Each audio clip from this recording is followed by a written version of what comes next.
11వ తేదీన ఏదైతే కశ్మీర్కి సంబంధించిన పహల్గామ్లో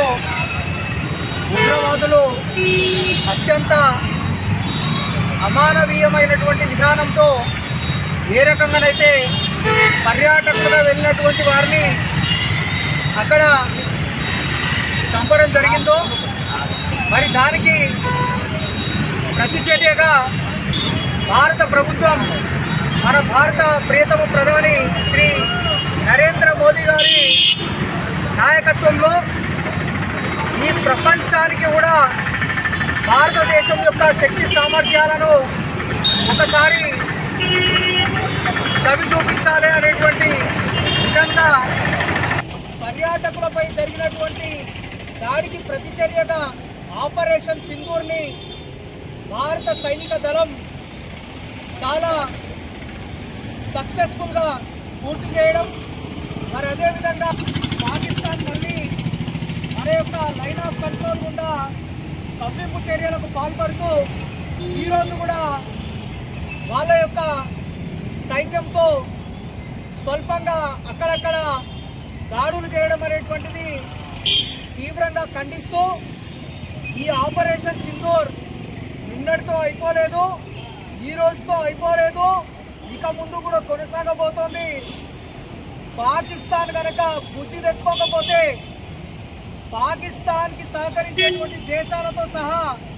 ప్రపంచ పటంలో లేకుండా చేసేటువంటి విధంగా భారత సైన్యం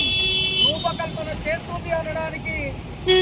ఈ యొక్క భారత యొక్క సైనిక చర్యలు నిరూపిస్తున్నాయనేటువంటి విషయాన్ని మీ అందరికీ తెలియజేస్తూ, పాకిస్తానే కాదు ఏ దేశంలో ఉగ్రవాదులు దాగి ఉన్నా, ఉగ్రవాదాన్ని ఏ దేశం కూడా పెంచి పోషిస్తున్నా ఆ దేశాలలో కానీ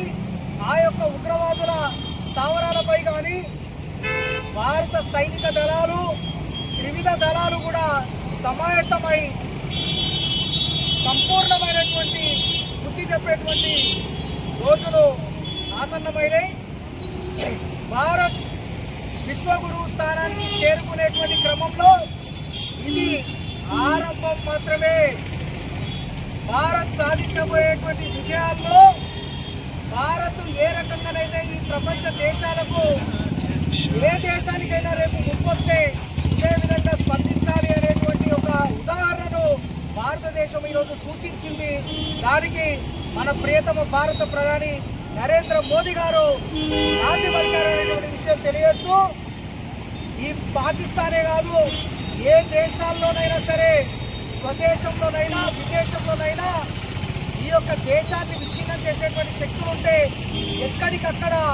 భారత పౌరులుగా మనందరం ప్రతిఘటించవలసినటువంటి అవసరం ఉందో తెలియజేస్తూ